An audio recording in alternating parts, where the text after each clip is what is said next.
here's what I want to ask you. So in UFC today, okay, versus 10 years ago, who's more important today? A face of the UFC that's marketable? For example, Usman's not marketable. He's a ridiculous fighter. But is he a guy that's going to come out and, do one of these? Why do you think Usman's not marketable? He's not a Conor, is your point. He's just giving an example. First of all, I will make it very clear. Yeah. I think technically the guy's a monster. He's all-time great. But Conor, some people put him in the top 5. Conor makes you money, okay?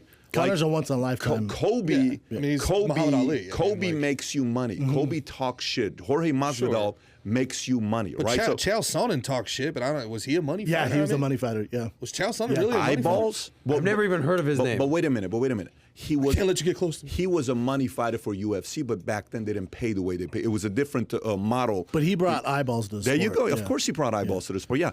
So you have a point. But what I'm trying to go to right now is the following. What matters more is a ridiculous, one of the greatest promoters of all time, Dana White, more important today to the sport of UFC, or is a great face important to the face of UFC? Dana White. Okay. I agree with you. I agree with you on that. You look at the business model, too, because now they've gone away from pay-per-views, which pay-per-view is generated just off stars, and now they make their nut off the ESPN deal, getting whatever, $600 million a year, put on 42 fights on ESPN. So ESPN doesn't care if it's Conor or some guy you've never heard of. That's right. UFC's making their money. No one's more famous or big in the sport than Dana White. The two most famous people aren't fighting. It's Joe Rogan and Dana White. True. They're cage side making all the money. Very true. What a great point. What a great point. So Conor McGregor makes a ton of sense joining them on the outside. So this is my question for you. This is my question for him. I'm curious to know what he says. Who do you think, okay? Dana's not going to be able to do this for 30 more years, okay? He's going to go for a while, but to do it 30 more years, I don't know about that. Is there anybody you would say, if anybody could do Dana's job today, it'd be ... Is there anybody that could do his job today? Not to the level that he does it at, because I do think you got to be kind of a shark, because a lot of fighters are pretty caring, despite what people think. So, but it'd be a fighter. It'd be like a guy like Brian Stan, if you know who he is, military background. And he went on, he's working for some huge venture capital company now. He's like the head of it, making all this money. A guy like Tim Kennedy, who's a special forces guy. Who's brilliant, but also caring, would probably take care of the fighters a little better.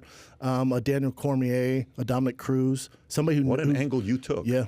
So you're saying fighters, as tough as they are deep down inside, they're kids, they're sensitive, they want to be able to have somebody that cares about them, that takes care of them. I think you need some of that in today's world, because Dana's a businessman. And which I get, people want to complain about fighter pay or, complain about things, but then we all have Apple phones.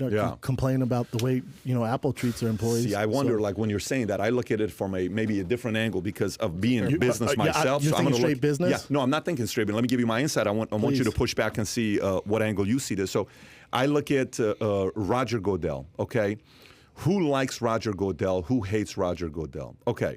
Roger Goodell just signed a godfather-killing, ridiculous contract, making $25 million a year, private jet for the rest of his life, and health, all this stuff that he negotiated, and he got it, right? Yep.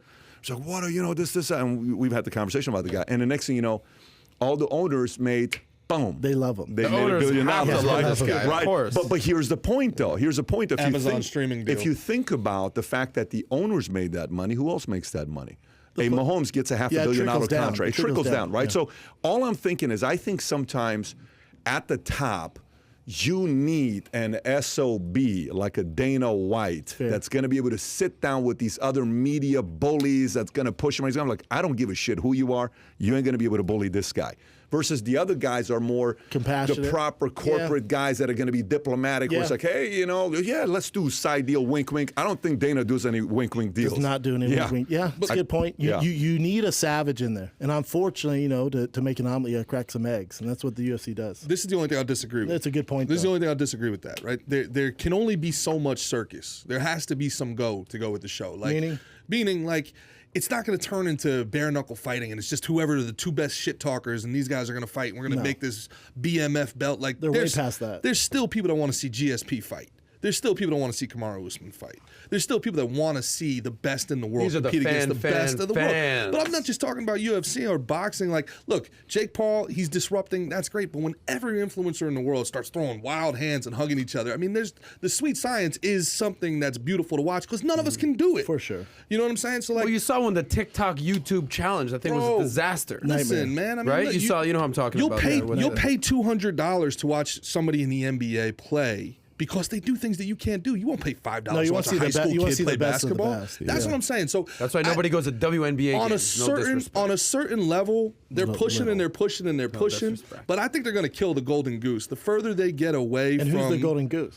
Well, dude, right now, I think the NBA is doing the worst job possible. By far. Worst job possible. They hate their fans. Look at their ratings. They actively hate their fan base. And they're filled with superstars. That's the thing. Well, so, I mean, they're alienating their fans. Yeah. Their fan base by doing some of the political stuff they did. And it's also no, when they did it, they're not doing it now. You're saying you're circling back to 2020. I agree with him. They're still kind of doing him. a little bit. Yeah, they really fucked themselves. And then the analytics too, man. I mean, the analytics. Look, I get it. Like the whole reason I had an opportunity with the Cardinals was because of Moneyball. Like, you know, I struck out a lot and then I hit the ball to the moon, and that's all I did. So if you enjoyed this little short segment from the podcast that we did, here's another short segment to watch. Or if you want to see the entire podcast, click over here. Take care, everybody. Bye-bye.